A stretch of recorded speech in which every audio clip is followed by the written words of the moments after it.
정경시사 설날 정치토론 생방송으로 진행합니다. 오늘은 KBS 설날 특집 여론조사와 조기 대선 국면을 가정해서 정치권의 흐름 짚어보겠습니다. 김근식 전 국민의힘 비전전략실장, 박원석 전 국회의원 자리했습니다. 안녕하세요. 네, 안녕하십니까. 설날 당일인데도 이렇게 나와주셔서 감사드립니다. 두 분도 새해 좋은 일 많으시길 기원합니다. 네, 새해 복 많이 받으십시오. 먼저 그 청취자분들께 새해 인사 한 말씀씩 하고 시작하겠습니다. 김근식 실장님. 네, 어쨌든 새해가 밝았습니다. 청취자분들과 국민 여러분들 새해에는 정말 좋은 일만 있길 바라고요. 지난 2024년에 우리 한국 정치, 한국 사회가 너무 많은 소란과 격동이 있었습니다. 근데 그럼에도 불구하고 이번에 을사년 새해에는 모든 게 좀 안정되고 제자리를 찾아가면서 정상화되기를 국민 여러분과 함께 진심으로 기원해 보겠습니다. 네, 박원석 의원님. 예, 국민 여러분 또 청취자 여러분 새해 복 많이 받으십시오. 방금 김근식 교수님 말씀하셨듯이 을사년 새해가 밝았습니다만 여러 가지 전국이 어지럽고 또 경제도 어렵고 이제 국민들 마음도 그렇게 좋지 못한 가운데 새해 시작을 맞이하게 됐는데요. 근데 사필규정이라는 말이 있듯이 잘못된 일은 바로 잡히고 이제 흐트러진 것도 제자리를 찾아가기 마련이라고 생각합니다. 을사년 새해 시작이 그다지 이렇게 유쾌하지 못하지만 모든 것이 제자리를 찾아가고 바로 잡히는 한 해가 됐으면 좋겠습니다. 네. 답답하지만 정치 현안 살펴보겠습니다. 윤 대통령이 어제 변호인단을 통해서 메시지를 전달했어요.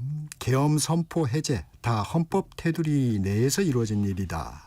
유혈 사태도 인명사태도 인명사고도 없었다. 이게 어떻게 내란이라는 입장이었는데 어떻게 들으셨습니까? 뭐 새삼스러운 얘기는 아니고 윤 대통령과 변호인들이 계속 이 주장을 거둬들이지 않고 반복하고 있는데요. 결과론적인 자기 변명이라고 생각합니다. 돌이켜보면 12월 3일 날 위헌적인 비상계엄이 선포된 뒤에 더 이상의 불상사로 이게 확대되지 않은 이유는 당시에 시민들이 굉장히 용기를 내서 국회 앞에서 어쨌든 계엄군에 맞서고 또 국회의원들이 신속하게 모여서 계엄 해제를 결의했기 때문에 더 이상의 불상사, 우리 헌정사에 불행한 일이 일어나지 않은 거라고 보고요.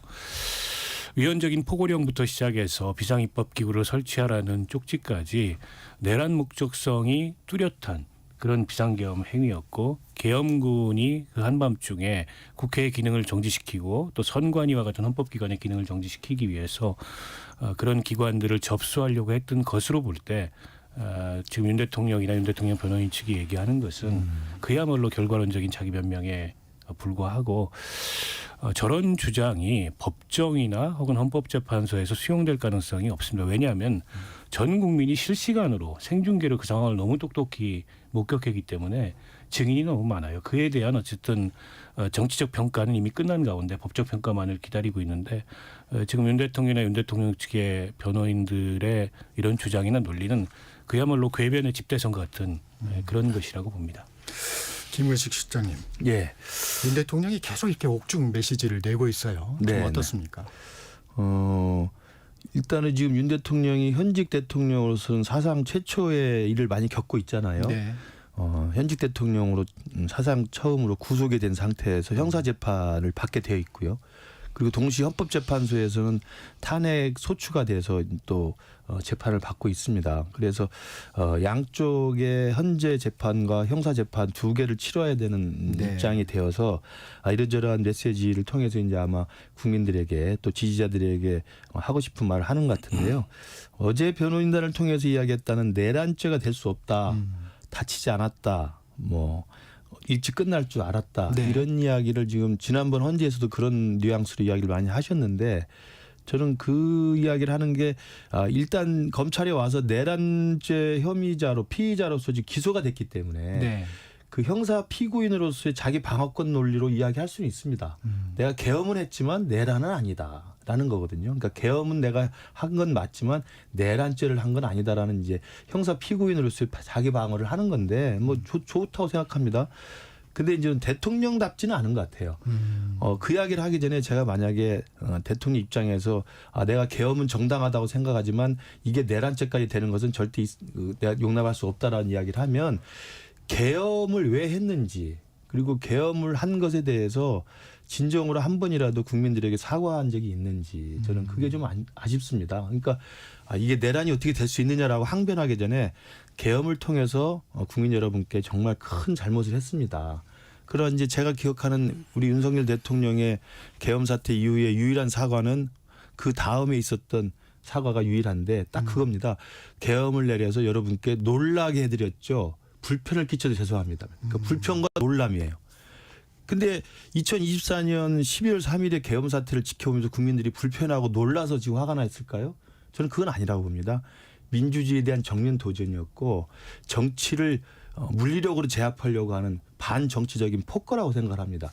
그러면 계엄을 통해서 자기가 국민들께 어떤 잘못을 했는지를 아직도 깨닫지 못하는 거라고 생각해요. 저는 그래서 정말 이 형사 피고인으로서 방어권을 얼마든지 행사할 수 있지만 대통령으로서 정치인으로서 계엄 선포가 어떤 잘못인지를 다시 한번 성찰하고 반성하는 기회가 좀 꼭 있기를 바랍니다. 네.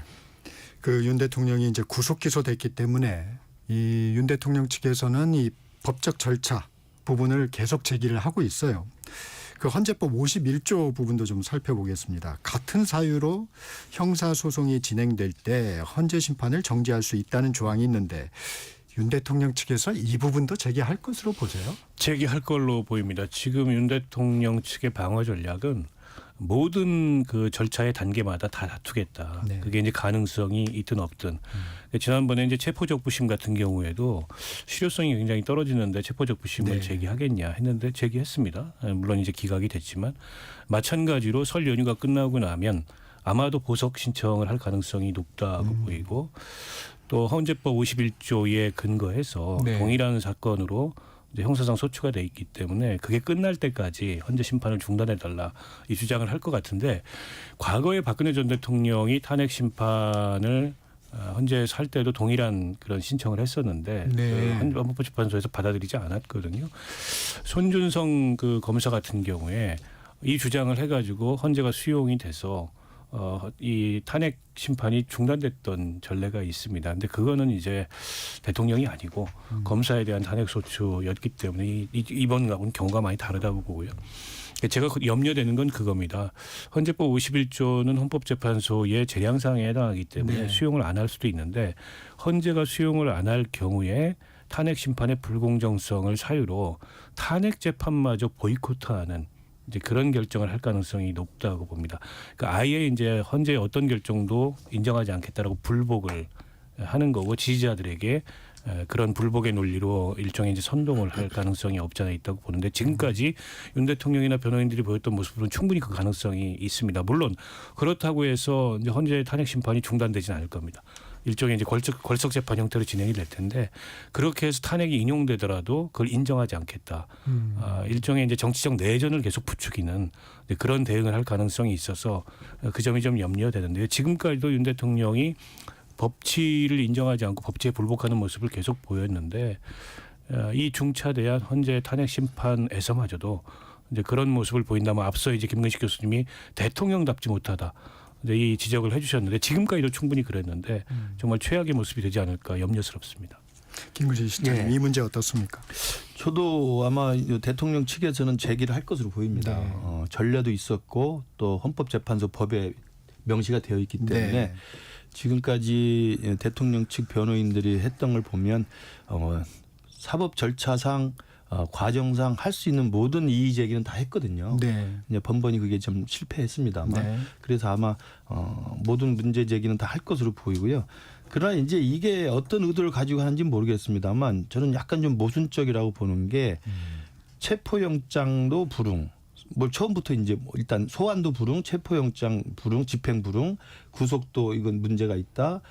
지금 검찰에 보내서 기소가 되는 것도 부당한 기소다 이렇게 이야기를 하고 있지 않습니까? 그러니까 대한민국 사법 시스템의 절차적 흠결이 조금씩 논란이 될 수는 있습니다만 대한민국 형사 사법 시스템 전반을 다 무력화시키는 지금 저항으로 보여진다고 한다면 저는 대통령이라는 지금 현직을 유지하고 있는 분인데 대통령은 헌법을 수호하고 법치를 수호할 책임 있는 분인데요. 네. 이 법치 전체를 전면적으로 부정하는 건 제가 볼 때 좀 모순적이라는 생각이 들고요. 이제 그럼에도 불구하고 그렇게 계속 시간을 끌면서 하는 이유는 아까 제가 박원석 의원도 말씀하셨습니다만 행여라도 지지자들을 향해서 이른바 좌파 사법 카르텔이라고 하는 프레임이 있습니다.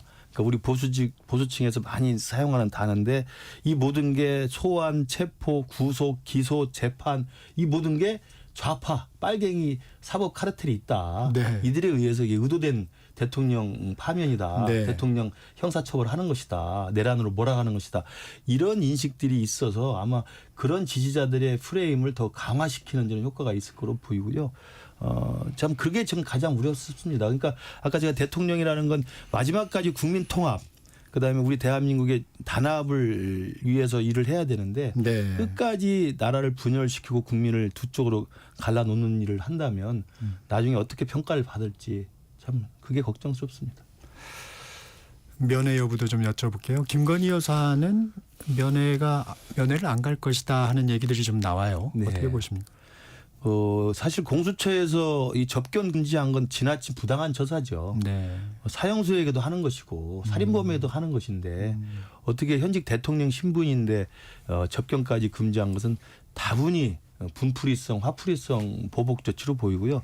이제 풀었다고 합니다만 저는 이제 당장 그 김건희 여사가 부인의 자격으로 접견을 갈지 안 갈지가 관심사이기도 합니다만 지금 김건희 여사도 뭐 정신적으로나 육체적으로 정상적이지는 않지 않겠습니까? 네. 그래서 아마 실제로 그 대중 앞에 카메라 앞에 공개적인 모습으로 접견에 나설지는 좀 불투명해 보이고요.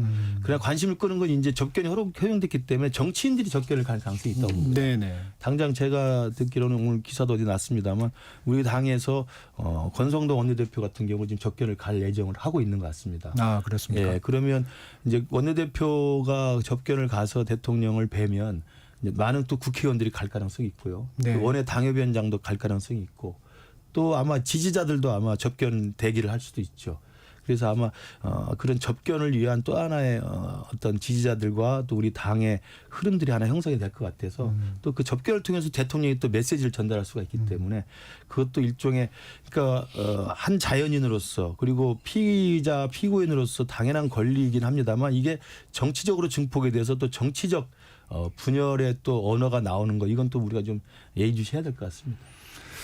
그 개별 의원들이 가는 거하고 원내대표가 가는 거하고는 조금 다를 것 같은데요. 예. 그러니까 그동안 한남동 관저에 예. 집회에 참석했던 우리 당 국회의원들이 뭐 수십 명이 있었습니다만 권영세 비대위원장과 권성동 원내대표는 가지 않았거든요. 네네. 뭐 주요 당직자들은 안 갔어요. 예. 그냥 거리를 일단 두는 게 맞다고 생각했기 때문에 그러나 이제 지금 여론이 좀 비등하고 또 우리 당 지도부를 향한 또 일부 또 강경 지지층들이 요구가 거세기 때문에 저도 우리 지역에서 그런 요구를 많이 받고 있습니다만 아마 그런 여론의 흐름에 따라서 네. 권성동 원내대표가 그런 결정을 했을 수도 있고요. 네. 아니면 또 권성동 대표하고 또 윤석열 대통령하고 또 개인적인 또 예. 또 의리라기보다는 개인적인 또 인간관계가 있지 않습니까? 예. 인간관계상 또 가는 것일 수도 있다고 생각합니다. 31일부터 아마 일반 접견이 될 텐데 박 의원님 이 국민의힘 의원들의 행보는 좀 어떻습니까?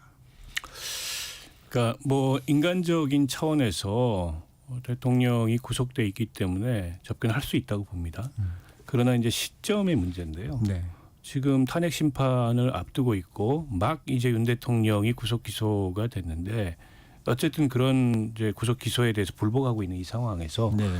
접견을 한다는 거는 정치적으로 다른 메시지를 주는 거죠. 특히 당을 대표하는 원내대표 혹은 비대위원장 이런 분들이 접견을 하게 되면 그게 결국에는 윤 대통령의 지금 생각과 윤 대통령의 입장과 거의 동일한 것으로 비춰질 가능성이 있어서 네. 바람직하지 못하다고 생각하고요. 이후라도 접견을 할 수 있는 기회는 얼마든지 많습니다. 네. 저 이제 탄핵 심판이 끝나고 나서 그리고 윤 대통령 형사 재판이 진행되는 중에도 접견이 가능한데 지금 시점에 이렇게 접견을 하겠다는 거는 결국 지지자들을 향해서 어떤 이제 결집의 메시지를 보내는 것과 다를 바 없고 그게 이제 국민의힘에게 단기적으로 지금 뭐 지지율이 오르고 지지자들이 강성 지지자들이 결집하고 있기 때문에 그런 측면에서 조금 유리한 환경을 조성할지는 모르겠으나 장기적으로 봤을 때는 탄핵이 인용되는 순간 2달 뒤에 대선입니다. 대선은 이제 확장성을 얼마나 갖느냐 이 게임이 될 텐데 결국 강성 지지층의 강한 목소리에 이끌리는 이제 그런 모습으로 대선을 맞이하면 굉장히 어렵거든요. 그러니까 한 치 앞을 좀 내다보지 못하는 이제 그런 정치 행위가 될 수 있기 때문에 좀 신중해야 된다라고 생각하고요. 윤 대통령 입장에서는 그런 걸 통해서 본인의 건재함을 감옥 안에서도 과시하고 또 정치인들을 통해서 정치적 메시지를 발산할 수 있기 때문에 나쁘지 않겠죠. 그러나 윤 대통령한테 좋은 게 국민의힘이라는 정당에 좋은 건 아닙니다. 그런 점에 비추어 봤을 때 국민의힘은 거리두기를 해야 됩니다. 이제는. 그리고 지금 이제 탄핵 인용 가능성 또 내란죄로 기소가 됐기 때문에 그 내란 혐의 인정 가능성이 굉장히 높은 상황에서 언제까지 윤 대통령하고 선을 못 긋고 저렇게 갈 거냐. 그러면 결국 지금 이 관저 앞에서 혹은 서부지방법원에서 보였던 그런 극렬 지지자들이 원하는 방향으로 국민의힘이라는 정당이 이 방향을 잡는다면 그거는 제가 보기에 수권 가능성이 있는 그런 상식적인 보수 정당이라고 보기가 어렵습니다. 근데 지금 김근식 실장님도 말씀하셨듯이 뭐 꼭 강성 지지층이 아니고 지지자들의 어떤 지금 압박 요청 이런 부분도 국민의힘 의원들한테는 좀 있는 것 같습니다. 네. 네. 자, 여야 대선 모드로 확실히 지금 바뀌고 있는 거죠, 김근식 실장님. 그러니까 뭐 현재 시간표가 계속 흘러가고 있고요. 네. 또 법원의 시간표도 계속 흘러가고 있기 때문에 이재명 대표는 뭐 2심 고등법원 재판 날짜는 계속 다가오는 것이고요. 네. 또 윤석열 대통령은 헌법재판소의 최종 재판 날짜가 다가오는 것이기 때문에 뭐 가능성은 다 열어놓고 있습니다만 어찌됐든 2월 지나서 3월 정도 되면 네. 대통령에 대한 헌재 심판이 나오지 않겠느냐.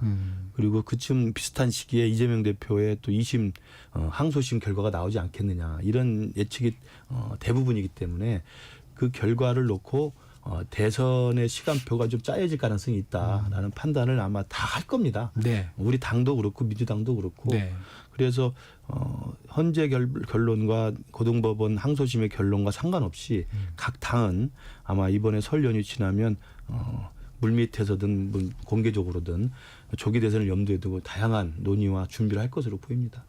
이게 국민의힘 입장에 좀 곤혹스러운 부분이 있을 텐데 이게 대놓고 조기 대선을 준비할 수도 네. 없는 거고 그렇다고 대통령 업무만 계속할 수도 그렇죠. 없는 거고 이런 내부적 분위기는 좀 어떻습니까? 그러니까 지금까지는 지금 대통령에 대한 그 사법 처리에 대해서 공수처로부터 구속 기소 이르기까지 다양한 그 절차적 흠결이 있었기 때문에 그 부분을 이제 집중적으로 문제 제기를 하는 것이고요. 또 많은 지지자들이 또 그 문제에 대해서는 많은 국민들과 함께 여러 가지 문제 제기를 하고 있는 것이어서 우리 당으로서는 그 형사사법 시스템상에서 절차적 흠결, 대통령에 대한 공평한 법의 처리 이런 것들을 요구할 수 있다고 생각하고요. 그러나 이제 이게 기소가 돼버리면 일단 법원의 시간으로 굴러가는 거거든요.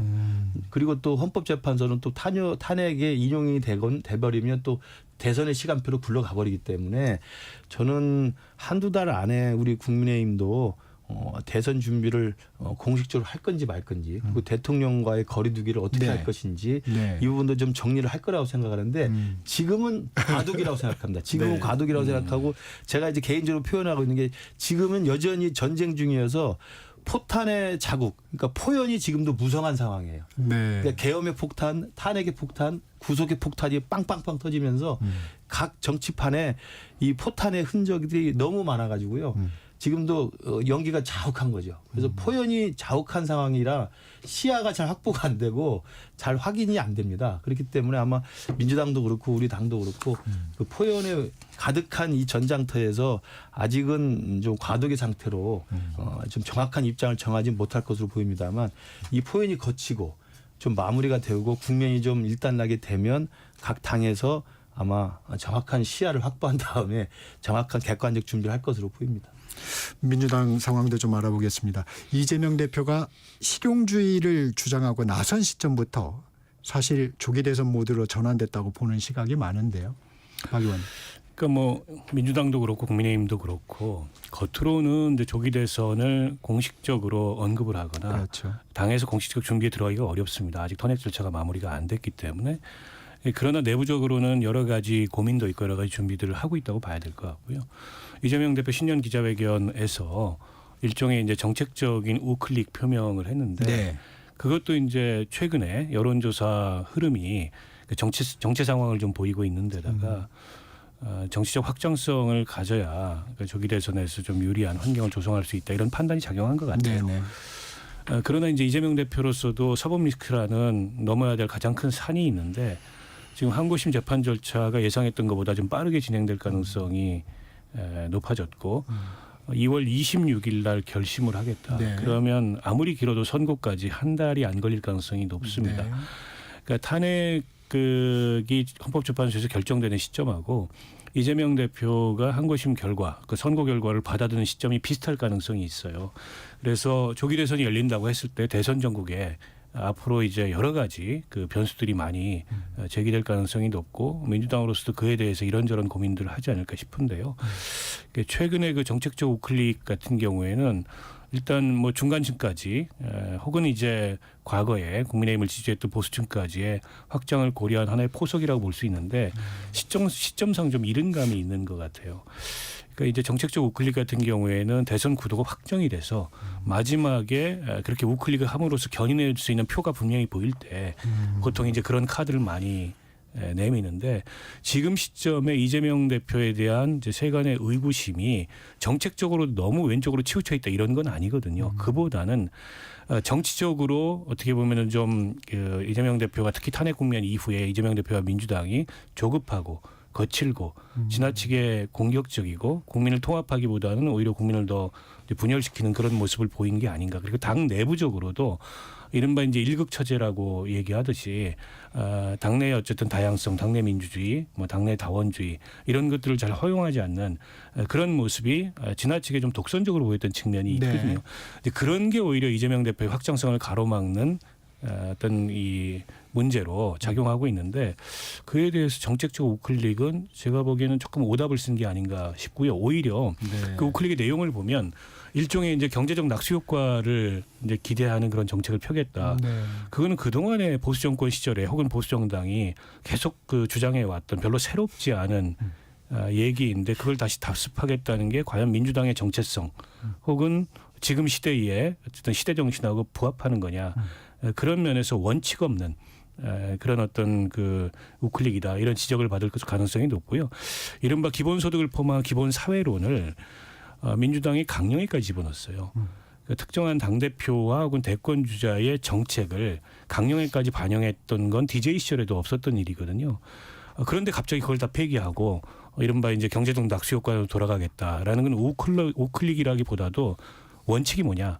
기준이라는 게 있는 거냐 이런 비판을 받을 가능성이 높다고 봅니다. 박 의원님이 여러 가지 얘기를 해주셨으니까 우리 실장님 이 부분에 대해서 좀 한 말. 예, 이재명 대표는 뭐 지금 이미 뭐 민주당에서는 대적할 사람이 없는 뭐 대선 후보죠. 네. 그리고 조기 대선이 가시화될 경우에는 뭐 이재명 대표에 누가 나서서 대선 후보 경선에 뛰어들어서 이길 수 있겠습니까? 이재명 대표의 그 대선 출마는 뭐 기정사실화돼 있기 때문에 아마도 미리미리 본인의 대선 경쟁력을 높이기 위해서 정책적 우클릭을 이번에 한 것으로 보이고요. 그러나 이제 박원석 의원 말씀하신 것처럼 국민들이 이재명 대표에 대한 반감이 굉장히 깊은데 네. 이재명 대표를 싫어하는 이유가 정책적으로 좌파라서 싫어야 하는 사람도 있겠지만 더 큰 그 반감의 근원은 그분의 태도와 성정과 그동안의 정치적 발언들에 대한 신뢰성 문제거든요. 네. 과연 저 사람을 믿을 수 있을까?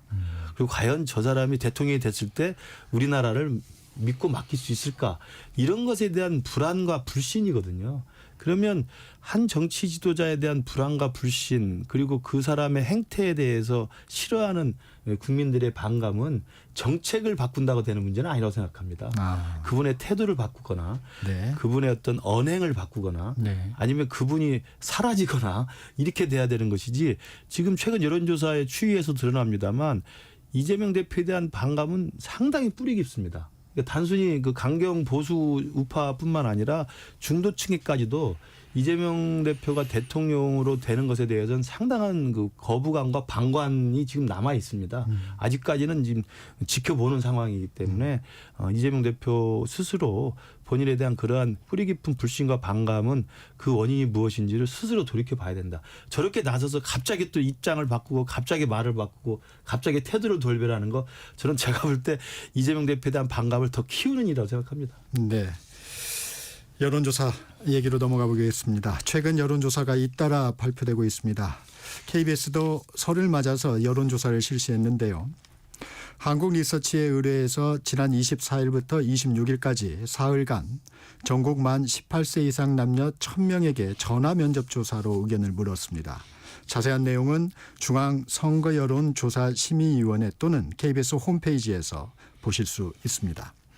먼저 정당 지지율을 보니까요. 더불어민주당 37%, 국민의힘 35%로 오차 범위 내 접전입니다.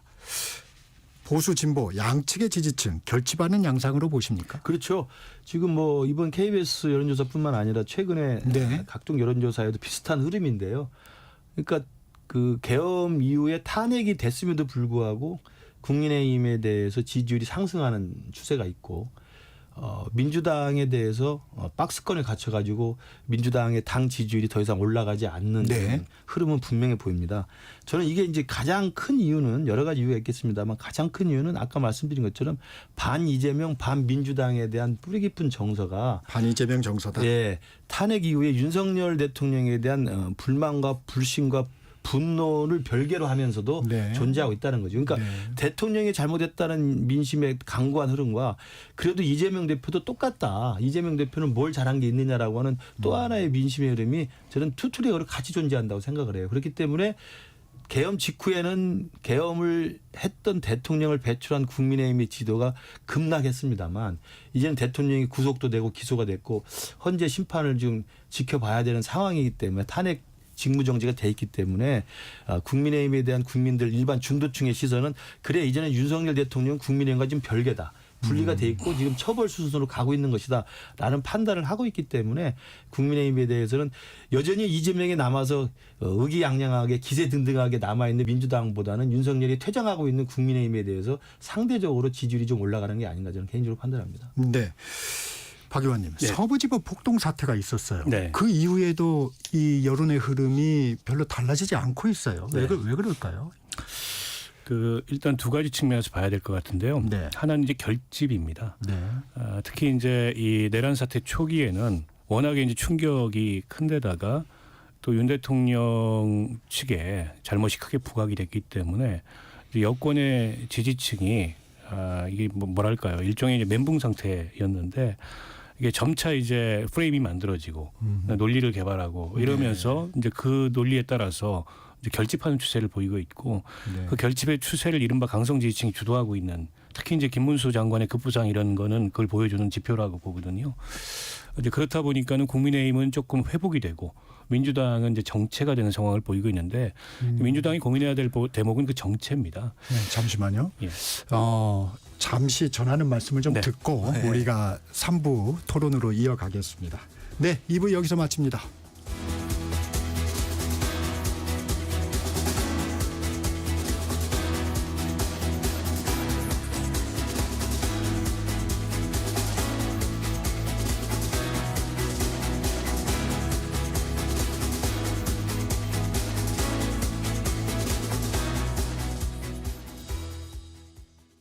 잠시 후 8시 반부터 일부 지역국에서는 해당 지역 방송을 보내드립니다. 워렌 버핏은 가치 투자, 필립 피셔는 성장주 투자, 피터 린치는 장기 투자. 방법은 달라도 목표는 하나. 성기영의 경제쇼가 성공의 길로 안내합니다. 깊이 있게, 명쾌하게, 지금 이 시대 경제에 관한 모든 것을 알려드립니다. 평일 오후 4시 5분 성기영의 경제쇼와 함께하십시오.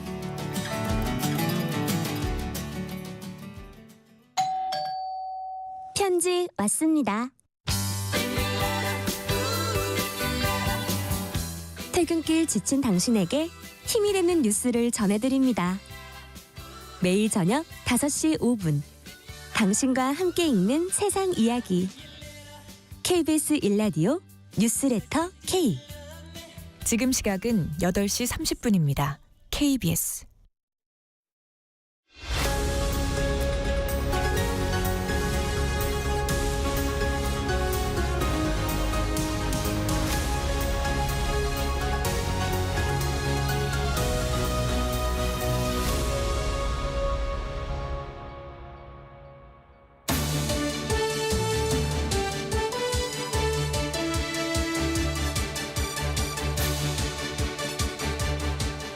네, 설날 토론 이어갑니다. 김근식 전 국민의힘 비전전략실장, 박원석 전 국회의원 함께하고 계십니다.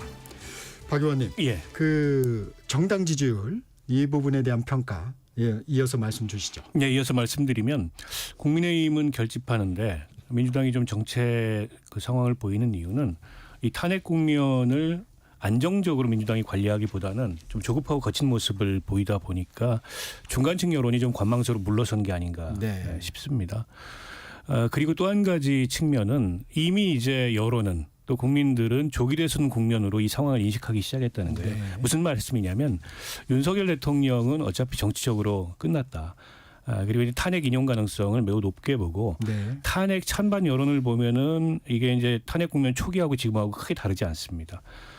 그렇다면 그 다음은 어떻게 되는 거냐? 여기에 이제 관심이 가 있는 거고 탄핵이 곧 조기 대선의 결과를 이제 그대로 조기 대선의 여론을 그대로 반영하지 않는다는 조기 대선의 여론에 그대로 투영되지 않는다는 네, 거죠. 그러겠죠. 탄핵은 탄핵이고 대선은 대선이다 이렇게 분리해서 보는 것 같아요.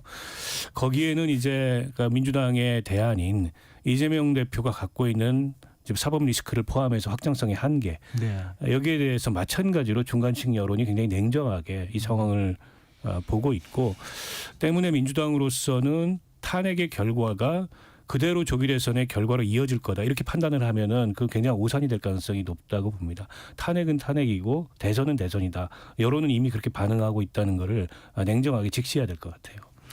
네. 저희가 이제 KBS 여론조사 결과를 중심으로 얘기를 하고 있는데 이 정당 지지율은 접전을 벌이고 있는데 이 부분 정권 재창출을 위해서 여당 후보에게 힘을 실어야 한다. 이건 39%고요. 정권 교체를 위해서 야당 후보에 힘을 실어야 한다. 50%예요. 이건 11%포인트 차이가 났습니다. 이건 어떻게 해석하세요? 그러니까 이게 정권 교체냐 정권 재창출이냐의 네. 문제죠. 그러니까 특정 후보를 이렇게 세워서 그 후보에 대한 지지를 묻는 게 아니기 때문에 여전히 이건 이제 아까 박원석 의원이 말씀하신 것처럼 탄핵은 탄핵이고 대선은 대선이라는 지금 포연이 무성함에도 불구하고 이제 시야를 확보하려고 하는 중도층들이 지금 관망하고 있는데 그럼에도 불구하고 사람 후보를 넣지 않고 네. 정권 교체냐 정권 재창출이냐 하면 탄핵의 후폭풍은 여전히 남아 있는 거죠. 왜냐하면 계엄을 선포했고 그로 인해서 탄핵이 될 거로 보이는 국민의힘 소속의 윤석열 대통령이라는 게 있기 때문에 정권을 교체해야 되느냐 할 때는 그래 야당한테 가야 된다라는 생각이 아직은 저는 많을 거라고 생각합니다. 그러나 네. 야당 중에서 누구지? 거기에 이재명 대표를 넣는 순간 또 빠지는 경우가 많거든요. 그래서 저는 정권 교체론이냐 정권 재창출이냐고 하는 그런 질문에 대한 응답은 여전히 탄핵에 대한 책임론에서 우리 국민의힘이 여당으로서는 자유로울 수가 없거든요. 어찌됐든 간에 우리가 누가 후보가 나오는지 아직 확정되지 않았기 때문에 그래서 정권 교체라고 하는 탄핵 책임론에 이제 순차적인 연관성이 분명히 작동할 것이다. 그런 면에서 여전히 정권 교체론이 조금 높게 나오는 걸로 좀 해석이 되고요. 여기 이제 개인적인 후보를 넣으면 또 다른 결과가 나올 수 있다고 생각합니다. 그러니까 탄핵과 그 연관이 돼서 이 정권 교체가 그렇죠. 조금 높은 부분으로 네. 나타나는 거고 이제 개인 후보별로 따지면 또 달라질 하죠. 것이다. 조기 개선 구도로 갔을 때 네. 후보를 놓고 봤을 때 그 지지도를 평가할 때는 조금 흐름이 좀 다르게 나타나지 않을까 생각을 해봅니다. 그런 부분도 좀 있는 것 같긴 하네요. 보면 여론의 흐름에 보면. 그렇죠. 그러니까 국민의힘이 이 질문에 대한 그 응답의 추이를 굉장히 주의 깊게 봐야 된다고 생각하는데요. 최근에 여론조사 흐름에 국민의힘이 약간은 이제 그 착시를 갖는 것 같습니다. 그렇다 보니까 윤 대통령하고 거리두기를 하기보다는 네. 오히려 그 윤 대통령을 좀 감싸는 듯한 그런 메시지들이 계속 나오고 또 이 탄핵 절차에 대해서 불복하는 듯한 그런 메시지들이 나오는데 그 지금 이제 여론 흐름의 이면에 이런 흐름이 있다는 거죠. 그러니까 냉정하게 어쨌든 국민의힘은 자신들이 만든 대통령이 두 번째 이렇게 되면 탄핵을 당하는 겁니다. 그런 상황에서 다시 국민들에게 지지를 호소하고 정권을 맡겨달라고 할 염치가 없는 거예요. 그 점을 이제 여론은 냉정하게 반응하고 있다고 보고요. 다만 이제 국민의힘이 지금 이 탄핵에 대해서 혹은 윤 대통령이 일으킨 계엄과 내란에 대해서 통렬하게 반성하고 성찰하고 국민들 앞에 사과하고 거듭나겠다는 모습을 보인다면 달라질 수 있어요. 근데 지금까지 그런 모습을 보이지 않고 한 몸으로 보이고 한 덩어리로 보이거든요. 그런 성찰도 사과도 반성도 없는 한 그런 정당에 다시 국민들이 지지를 줄 거다라고 기대하는 것은 제가 보기에 좀 난망한 일이라고 보고요. 이제 그럼에도 불구하고 여전히 국민의힘 지도부나 다수의 국민의힘 의원들이 윤석열 대통령과의 거리두기를 못하고 있는 이 상황이 글쎄요. 저는 저렇게 해서 불현듯 다가올 수 있는 조기 대선을 어떻게 맞이하려고 저러나 이런 생각이 들어요. 네, 차기 대통령감으로 누가 적합한지 이 질문에 대한 대답도 좀 살펴보겠습니다. 역시 민주당 이재명 대표가 35%, 김문수 고용노동부 장관 14%, 한동훈 국민의힘 전 대표 7%, 오세훈 서울시장, 홍준표 대구시장 각각 5%. 이 대표, 유력한 대권주자 이 대표라는 데는 큰 변화가 없는 것 같은데 이 대표의 지지율이 좀 박스권에 갇혀 있는 느낌도 있어요. 그렇습니다. 그러니까 계엄이 잘못됐다. 그리고 그 계엄의 잘못된 책임을 물어서 윤석열 대통령을 탄핵해야 된다라는 입장에는 국민들이 대다수가 좀 과반 이상이 동의를 하는 것 같습니다. 네. 여론의 그 일관성을 유지하고 있는 것 같고요. 그 다음에 이제 탄핵 국면이 정리가 되고 계엄 사태가 좀 마무리가 되면 대선은 전혀 다른 국면이라고 했을 때 네. 대선 국면에서 그럼 국민의힘과 민주당이라는 정당의 지지도도 지금은 거의 이제 비슷한 추세로 와 있는 상황이고 그럼에도 불구하고 후보를 넣었을 때 민주당의 이재명 후보는 워낙 그 천하무적의 1강 후보가 돼 있지 않습니까? 네. 그러니까 정권 교체를 바라는 민심이나 또는 야당에게 힘을 실어줘야 된다는 그 민심이 결국 1강의 1극 체제로 되어 있는 이재명 후보에게 사실 집중되어 있는 겁니다. 그러다 보니까 가장 높은 지지율이 나옵니다만 그럼에도 불구하고 또 이재명 대표에 대한 반감도 밑바닥엔 상당히 많기 때문에 그 박스권에 갇히는 효과가 지금 됐다고 생각을 합니다. 그러니까 정권 교체를 바라고 민주당을 지지하는 사람들에 대한 그 모든 지지표를 받아 안는 강유력한 1위 후보가 돼 있습니다만 이 부분이 확장되는 데는 지금 확장성의 한계를 보여주고 있는 것이죠. 그리고 이제 우리 보수 정당이나 보수 정당의 이제 후보들에 대한 지지는 이제 분산돼 있습니다. 아직은 포연이 지금 가득 차 있기 때문에 어디가 어디인지 식별을 못하기 때문에 네. 아까 말씀하신 것처럼 대통령과 관계는 어떻게 해야 될지 탄핵 이후에 우리가 어떤 스탠스를 취해야 될지 뭐 이런 것들은 아직은 과도기 상태이기 때문에 이러저러한 그 보수 진영의 후보들은 좀 이른바 다강 체제로 여기저기 분산돼 있기 때문에 각 개별적 그 후보자들의 지지율은 아직은 높게 나타나지 않는 게 아닌가 저는 그렇게 해석을 합니다. 박 의원님, 예. 이재명 대표의 지지율이 치고 올라가지 못하는 이유는 뭔가요? 근데 저는 이런 여론조사 방식은 크게 의미가 없다고 생각해요. 네. 여야의 모든 주자들을 일렬로 늘어놓고 거기서 이재명 대표가 1위긴 한데 35%밖에 안 나온다. 박스권에 갇혔다. 이게 의미 있는 분석은 아니고요. 여기서 50% 나오는 사람이 어디가 있습니까? 여야의 모든 주자를 다 집어넣는데. 때문에 여야의 모든 주자를 다 집어넣고 한 여론조사 이렇게밖에 안 나와요. 대선이 아주 먼 미래의 일이라면 차세대 정치 지도자로서 누가 유력한가 그 추이를 보기 위해서 이런 조사를 한다는 건 의미가 있는데 2달 뒤가 될지 3달 뒤가 될지 모르는 이 대선을 앞두고서 이런 조사는 의미가 없고 결국에는 여야의 후보 1대1 가상 대결이 의미 있는 지표인데 거기서는 이재명 대표가 상당한 강세를 보이고 있고요. 다만 거기서 과반을 못 넘기는 네. 문제는 그 민주당으로서는 좀 신경을 써야 될 대목이에요. 여전히 응답을 유보하는 응답 유보층이 상당히 많습니다. 이거는 이재명 대표의 사법 리스크 또 이재명 대표의 스타일에 대해서 의구심을 갖고 있는 중간층 유권자가 상당히 있다라는 의미로 읽을 수 있거든요. 그 점을 신경 써야 될 대목이라고 보고 여야 모든 주자를 통틀어 가지고 이렇게 지지율 조사 늘어놓고서 거기서 박스권에 갇혔다는 분석은 크게 의미 있는 분석은 아닙니다. 지금 1대1 가상대결의 중요성도 말씀을 주셨으니까 그 가상대결 결과를 좀 보겠습니다. 이재명 대표 오세훈 시장 대결하는 경우 45대 36, 이 대표와 홍준표 시장 46대 36, 이 대표와 김문수 장관 47대 35, 이 대표가 앞서긴 하지만 한 10%포인트 정도의 격차입니다. 이 부분은 그러면 어떻게 보십니까? 그러니까요. 이게 10%포인트 정도의 격차로 앞서는 있지만 압도하는 상황은 아니거든요. 네.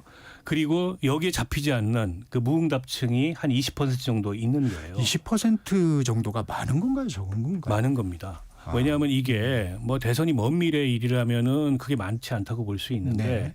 이게 대선이 굉장히 가까워져 있거든요. 그런데 아직도 이런 가상 대결에 있어서 판단할 수 없다라는 응답 유보층이 많은 건 상당한 변수가 될 수 있는 걸 저는 의미한다고 보고요. 그런 측면에서 그 어쨌든 무응답층 혹은 중간층이라고 볼 수 있는 캐스팅 보트라고 볼 수 있는 이런 그 이런 유권자층의 표심을 어떻게 어떤 방법으로 누가 가져갈 건가 이게 대선의 향배를 가를 수가 있어요. 그 점에 있어서 유리한 고지에 이재명 대표가 서 있는 건 맞는데 여전히 큰 변수는 본인의 사법 리스크를 포함한 이제 확장성의 문제에 있는 게 아닌가 싶습니다. 이걸 어떻게 돌파할 거냐. 지금까지는 뭐 그런 어떤 그 지금 이제 유보하고 있는 지지층을 견인할 만한 뚜렷한 전략 이건 보이진 않아요. 이른바 이제 정책적 우클릭이 그 하나의 방안으로 지금 시도되고 있는 건데 그건 제가 앞서 말씀드렸듯이 네네. 시점이 아니다. 그리고 잘못된 방향일 수 있다. 이런 지적도 있거든요. 동시에 좀 염두에 둬야 될 거라고 보고요.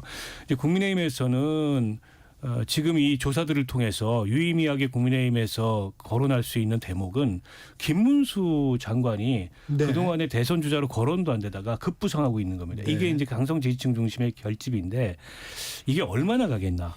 탄핵이 인용되고 이제 조기 대선이 현실이 되면 그때도 김문수 장관으로 돌파할 수 있다고 국민의힘 지지층이 볼 건가. 이런 등등이 국민의힘으로서는 여론조사에서 나타나는 그 어떻게 보면 유의미한 어떤 시사점이 아닐까 싶습니다. 네. 김 실장님, 예. 1대1 가상 대결 먼저 그것부터 평가를 좀 해주시면. 예, 이 부분도 저는 이재명 대표가 워낙 앞서 있는 건 당연한 거고요. 그렇지만 여전히 과반을 넘지 못하고 우리 국민의힘의 어떤 후보와 했을 때 압도적이지 못하다는 것은 여전히 가능성은 남아있다고 우리 당에서는 평가를 할 수밖에 없습니다. 근데 이제 우리 당은 아까 말씀드린 것처럼 민주당은 정해져 있는 후보 네. 그렇기 때문에 압도적인 지지를 받습니다만 그 압도적인 지지가 확장성을 못 가지는 지금 그런 한계에 지금 달해 있거든요. 근데 우리 당의 후보는 지금 아까 말씀드린 것처럼 아직도 포연이 거치지 않았기 때문에 어떤 분을 선택해야 될지는 우리 당원들도 민심도 특히 중도층이나 보수층이 다 지금은 관망 중이라고 저는 생각을 합니다. 그래서 김문수 장관, 홍준표, 뭐 오세훈, 한동훈 다 이러저러하게 저런 게 지켜보고 있는 거라고 보는데요. 지금 포연이 아직도 가득한 시야가 불투명한 우리 국민의힘 상황에서도 각 후보를 1대1로 붙여봤을 때 이재명 대표와 앞서가고 있는 이재명 대표 이렇게 압도적인 차이가 보이지 않는다고 한다면 저는 충분히 우리 국민의힘에서 노선을 잘 정하고 좋은 후보를 모아서 정말 국민께 호소를 한다면 충분히 조기 대선이 열리더라도 이길 수 있는 가능성이 있다고 저는 보고요. 가장 큰 저는 관건은 그거라고 생각합니다. 결국 대선이 양자 대결로 갈 가능성이 높은데 의미 있는 양자 대결로 그러면 양자 대결로 갔을 때는 각 진영이 결집하는 건 당연한 거고요. 결국 그 승패를 결정짓는 것은 중도층 무당파층 아니겠습니까? 이 중도층과 무당층이 어떤 선택을 하느냐에 결국 승패가 갈린다고 한다면 우리 국민의힘이 그 중도층을 소구하기 위한 중도층을 지지를 견인하기 위한 입장을 정해야 될 때가 온다고 생각해요. 그것은 탄핵의 결론이 나고 그다음에 포연이 이제 거친 다음에 네. 확실해졌을 때 어떤 후보로 어떤 메시지를 국민께 보내야만 중도층과 무당층에게 우리 지지를 호소할 수 있을지 저는 그 결정을 할 때가 온다고 생각하는데 제 개인적으로는 뭐 당연하게 저 개인적인 저 주장입니다만 네. 윤석열 없는 국민의힘 힘이어야 이재명을 버릴 수 없는 민주당에 이길 수 있다. 저는 그렇게 생각합니다. 전 민심도 그런 흐름으로 가고 있다고 생각하고요. 윤석열을 부둥켜 안고 윤석열을 끌어안고 가다가는 그 윤석열과 함께 저는 이들은 쓸려나갈 가능성이 높고 그러나 윤석열을 분리해내고 또 부정선거를 믿고 그리고 계엄이 정당하다고 믿는 강경 지지층들과 우리 스스로를 분리해내면서 중도층이 우리를 쳐다볼 수 있도록 중도층에게 우리 지지를 호소할 수 있는 새로운 방향으로서의 윤석열 없는 그다음에 자유통일당과 다른 국민의힘의 중도까지 포용 가능한 노선을 정하면 그리고 거기에 합당한 훌륭한 후보가 나온다 한다면 이재명이 있을 수밖에 없는 민주당에게 충분히 우리는 승산이 있다고 봅니다. 지금 저는 김근식 교수님의 판단이 맞고 네. 상식적이라고 생각하는데 지금까지 국민의힘 분위기는 전혀 다르거든요. 오히려 윤석열 대통령하고 분리하기를 주저하고 있고 부정선거 음모론을 포함해서 강성 지지층이 내는 목소리에 당이 끌려가고 있는 상황이에요. 그런데 이 대선이 먼 미래에 있으면 모르겠는데 이게 2달 뒤 혹은 뭐 3달 뒤에 현실이 될 수도 있거든요. 그런 상황에서 지금의 저런 강경한 분위기를 갑자기 바꿀 수 있을까? 또 지금 이제 김근식 교수님이 말씀하셨던 저런 의견을, 저런 견해를 대표하는 후보를 최종적으로 대선 후보로 만들어낼 수 있을까? 어려워 보이거든요. 그렇다면 이번 대선은 포기하더라도 특히 이제 국민의힘에 다수를 차지하고 있는 영남 의원들 같은 경우에 내 지역구가 안전하면 4년 뒤에 또다시 공천과 당선을 보장받을 수 있다면 주저없이 그 길로 가겠다라는 준비가 돼 있는 분들인 것 같아요. 그런 면에서 봤을 때 김근식 교수님 같은 목소리가 다수가 되면 다행일 텐데 대한민국 정치를 위해서도 별로 그렇지 않은 분위기로 지금 보입니다. 두 분의 개인적인 바람들이 많이 지금 반영이 되고 있는 것 같습니다. 이 얘기만 좀 정리하고 조금 전하는 말씀 듣죠. 뭐 저기 김문수 장관의 부상 예. 좀 유지될 수 있다고 보세요? 지금의 국면에서는 상당 부분 갈 가능성이 있습니다. 그러니까 네. 대통령이 계속 메시지를 국민께 날리고 또 헌재나 형사재판이 진행되면서 여러 가지의 어떤 논란들이 계속 불거질 경우에는 네. 대통령에 대한 탄핵 또 대통령에 대한 형사재판이 부당하다는 여론들이 계속 비등할 수밖에 없거든요. 그러면 그런 여론들에 업어서 가장 유력하게 떠올릴 수 있는 분이 지금 김문수 장관입니다. 왜냐하면 이런 흐름이 이제 대부분 홍준표 대표한테 많이 실렸습니다만 홍준표 대표를 대체할 수 있는 새로운 사람으로 이제 김문수 장관이 부상이 됐기 때문에 김문수 장관에 대해서는 그동안에 쌓아온 그런 강성 지지자들에 대한 신뢰 플러스 홍준표 대표와 다른 좀 언행의 신중함 그리고 그동안 큰 아직 논란이 불거진 적이 없는 상황이어서 만약에 대통령의 저런 강경한 입장 그리고 대통령을 지지하는 국민 여론의 일정한 흐름들이 지속된다고 한다면 저는 탄핵의 결론이 날 때까지는 김문수 장관의 이런 두각, 1위 부각이 저는 유지가 될 거라고 생각이 듭니다. 네. 잠시 교통정보 듣고 설날 토론 이어가겠습니다. 전격 시사 듣고 계신 지금 시각 8시 47분입니다. 네, 전격시사 설 연휴 교통정보입니다. 오늘 고향으로 가는 귀성길 정체는 오후 2시에서 3시쯤 절정을 이루겠습니다. 서울로 가는 귀경길 정체는 오후 4시에서 5시 사이 가장 혼잡하겠고요. 현재 서울 요금소를 출발해서 부산까지는 7시간 30분, 대구까지는 6시간 반 정도 예상하셔야겠습니다. 정체는 점차 심해져서 귀성길은 오후 2시쯤에, 귀경길은 오후 5시쯤에 절정에 이르겠습니다. 많은 눈이 내리면서 고속도로 곳곳에 사고가 잇따르고 있습니다. 수시로 교통정보 확인하셔야겠는데요. 먼저 서천 공주고속도로 서천 방향으로 부여 부근 2차로는 고장난 차가 서 있습니다.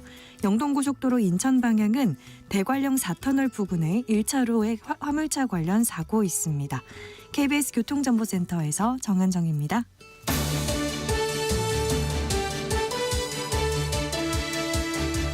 설날 토론 이어가겠습니다. 김근식 전 국민의힘 비전전략실장, 박원석 전 국회의원과 말씀 나누고 있습니다. 예, 이재명 민주당 대표에 대한 얘기도 많이 나눴는데 이제 여당 후보군 좀 면밀하게 좀 들여다보겠습니다. 이재명 대표와 겨룰 만한 인물, 여당 쪽 누구를 좀 눈여겨보고 계십니까? 우리 김 실장님은. 크게 이제 두 그룹이죠. 후보군으로 거론되는 분들이 한 그룹은 계엄을 반대하면서 대통령과 일정하게 거리두기가 필요하다고 생각하는 분들이 한 그룹이 있고요. 네. 또 한 그룹은 계엄이 뭐가 내란은 아니다. 네. 그리고 대통령을 지켜야 된다라고 하는 그룹이 또 하나 있습니다. 그래서 앞에 계엄 반대했던 그룹이 이제 오세훈, 한동훈, 안철수, 유승민으로 되는 이제 탄핵 네. 찬성파들이죠. 네. 그다음에 탄핵을 반대하는 대통령을 지키자는 그룹이 이제 김문수, 홍준표 뭐 이렇게 되겠죠. 네. 그래서 이런 분들의 두 그룹으로 돼 있는데 저는 이게 이제 아까 말씀드린 것처럼 지금의 상황은 대통령을 지키자는 여론들이 지금 과대 표집되는 경우도 있고 네. 그다음에 그런 민심의 흐름이 반 이재명에 대한 민심을 이제 올라타면서 일정 정도 세를 형성하고 있기 때문에 대통령을 지키고 탄핵을 반대하는 그 여론의 탄 후보들이 지금 두각을 나타내고 있는 양상입니다. 그러나 제가 말씀드린 것처럼 아직은 포연이 가득한 상황이라 이 포연이 좀 거친 다음에 우리 당원들이나 우리 국민들이 냉정하게 판단할 수 있을 때 그때에서 비로소 이제 어떤 후보가 두각을 나타낼지 지켜볼 것 같습니다. 박 의원님, 예. 여당 후보들 중에서는 좀 어떻습니까? 그러니까 이제 그 대선 경선이 어떤 구도로 치러지고 어떤 선거의 룰로 치러지는가 이런 게 되게 중요할 것 같은데요. 경선이 치러진다는 건 탄핵이 인용된다는 거 아니겠습니까? 그러면 이제 탄핵 반대를 강하게 외쳤던 이제 그런 목소리나 그런 그 목소리를 대변하는 후보들에 대한 지지는 잦아들 수밖에 없어요. 명분이 없기 때문에 그렇습니다. 우리가 대한민국 체제를 부정하거나 혹은 법치를 부정하지 않는 이상 헌법재판소의 결정에 불복할 도리가 없거든요. 그런데 헌법재판소의 결정과 다른 목소리를 내는 후보가 대선 후보가 된다 그러면 그 대선은 해보나 마나일 거예요. 때문에 김문수 장관에 대한 지지 같은 거는 제가 보기에 재조정이 되고 흩어질 수밖에 없다. 그러면 이게 이제 탄핵이나 계엄에 대해서 찬반을 가지고서 경선 구도가 치러진다면 그 양쪽에 아주 강한 주장을 대변하는 후보들보다는 가운데 쪽으로 수렴될 가능성이 저는 있다고 봅니다. 그런 면에서 궁극적으로는 오세훈 홍준표 이런 구도가 형성되지 않을까 이런 생각이 들어요. 그러니까 홍준표 시장 탄핵에 반대했지만 김문수 장관 같은 정도의 목소리는 아니었거든요. 그리고 일찍이 조기 대선을 염두에 두고 본인의 메시지 관리를 이제 시기별로 단계별로 하고 있는 상황이고 오세훈 시장은 현직 시장이기 때문에 정치적 메시지를 내는데 약간의 제약이 뭐 홍준표 시장도 현직이긴 합니다만 네네. 워낙 그건 뛰어넘는 분이기 때문에 네네. 그보다는 좀 신중하게 발언을 해왔는데 어쨌든 탄핵에 찬성을 했어요. 비상계엄은 위헌적이라고 명확하게 입장을 밝혔고 그리고 중도까지 확장 가능성이 그나마 있는 그런 인물이고 현직 서울시장이라는 프리미엄 이런 게 얹어져서 막상 이제 아까 이제 포연이라고 표현을 하셨는데 포연이 거치고 조기 대선이라는 국면이 시작되면 상당한 강점을 발휘할 가능성이 높다. 그러면 저는 이제 두 분의 대결을 좀 주목하는 편입니다. 한동훈 전 대표에 대해서는 어떠세요? 근데 그거는 유승민 그 전 대표가 어려운 것처럼 네네. 배신자 프레임이 강하게 씌워졌어요. 네. 그러니까 참 이게 급변한 건데요. 지난 전당대회 때 당원의 한 65% 정도 강한 지지를 받았는데 이 계엄 뭐 탄핵 이 국면에서 한동훈 대표가 스스로 잘못한 건 아무것도 없습니다. 그리고 국민들이 보기에 상식적인 판단을 했고 상식적인 발언을 했는데 지금의 국민의힘 영남 강남 의원들이 중심이 된 국민의힘 내에서 혹은 강성 지지층이 30% 이상을 차지하는 국민의힘 당원 구조에서 이제 한동훈 대표가 급격하게 리더십을 상실한 것 같고 또 최근 들어 이제 활동을 중단하면서 메시지도 안 보이고 잘 안 보이잖아요. 그러면서 더더욱 이제 지지율이 빠졌는데 회복하기가 쉽지 않다. 저런 강한 비토가 있는 상황에서 저는 그렇게 봅니다. 박 의원님은 오세훈 시장, 홍준표 그 시장에 대한 비교 우위를 좀 얘기를 했는데 그 두 분에 대한 경쟁력은 어떻게? 저도 그 아까 말씀드린 그룹을 두 개로 나눈다고 한다면 탄핵 반대를 했던 그룹에서는 홍준표, 김문수 두 분의 싸움이 될 거고요. 탄핵을 찬성한 그룹에서 한다면 오세훈, 한동훈 이 저는 그룹이라고 생각을 합니다. 그래서 결국 4명의 주요 주자가 서로 간에 이제 백가쟁명식의 선의의 경쟁을 벌이는 대선 경선이 되지 않을까 예상을 해보는데요. 결국은 이제 이것도 표현이 거친 다음에 탄핵이 인용되는 경우에는 아까 박 의원이 말씀 잘하셨습니다만 계엄으로 인해서 대통령직을 파면당한 이후에 치러지는 대선이기 때문에 그 대통령을 옹호하고 그 계엄이 잘 됐다고 이야기를 하거나 탄핵을 반대하고 탄핵 자체를 거부하는 상황으로의 후보는 사실은 중도층의 표를 얻기는 쉽지 않습니다. 그러다 보면 일종의 홍준표, 김문수 후보는 당내에서는 일정한 그 지지세를 탈 수 있습니다만 실제로 민주당의 이재명 대표와 맞서 싸울 수 있는 승리할 수 있는 후보로 가기에는 확장성이 한계가 있다고 판단이 될 겁니다. 예, 그래서 그런 상황에 좀 부족함이 있을 것 같고요. 그렇다면 탄핵을 찬성했고 계엄을 단호하게 반대했던 오세훈, 한동훈 후보가 만약에 후보가 된다고 한다면 실제로 이재명 대표의 민주당 후보와 저를 해볼 만한 싸움이 될 것이다. 다만 한동훈이냐 오세훈이냐 싸움에 있어서는 저는 한동훈 대표는 아까 말한 배신자 프레임보다는 저는 검사 이미지가 훨씬 더 저는 지금 벗어나야 될 가장 중요한 과제라고 생각을 합니다. 지금 이 모든 사단이 윤석열 대통령의 잘못된 정치 때문에 비롯된 건데 이게 다 검사가 바로 정치를 하면서 생겨난 일이라고 사람들이 판단을 하거든요. 검사스럽다는 이야기를 많이 합니다. 그래서 저는 한동훈 대표가 물론 뭐 지난 비대위원장도 했고 당대표를 했습니다만 검사의 이 때를 어떻게 벗어나면서 윤석열 대통령 검사 출신 윤석열과 어떤 차별성을 주는지 이제 이런 것들을 국민과 당원들한테 보여주는 게 일단 과제가 될 거라고 생각을 합니다. 개혁신당의 이준석 의원이 그 여권에 끼칠 영향은 어떻게 보세요? 미미합니다만 뭐 무시할 수는 없는 거죠. 왜냐하면 박빙의 승부로 결론이 날 가능성이 큰데 결국 양자구도로 대선이 갈 거라면, 그렇다면 이재명 대표의 확장성에 굉장히 한계가 있는 상황에서 우리 국민의힘 쪽의 후보가 이길 수 있는 마지막 카드는 다 영끌의 이 표를 얻어와야 되는 거거든요. 그중에서 이대남들을 중심으로 한 젊은 청년층의 표에는 이준석 대표에 대한 상당한 영향력이 있습니다. 그렇기 때문에 이준석 대표가 지금 뭐 자기 당도 지금 못 추스리는 지금 어려운 상황이긴 합니다만, 그럼에도 불구하고 이준석 대표가 마지막에 단일화를 하든 또 이준석 대표의 지지를 얻어내든 굉장히 중요한 저는 의미 있는 표는 될 거라고 생각합니다. 박 의원님, 예. 비명계의 움직임은 좀 어떻습니까?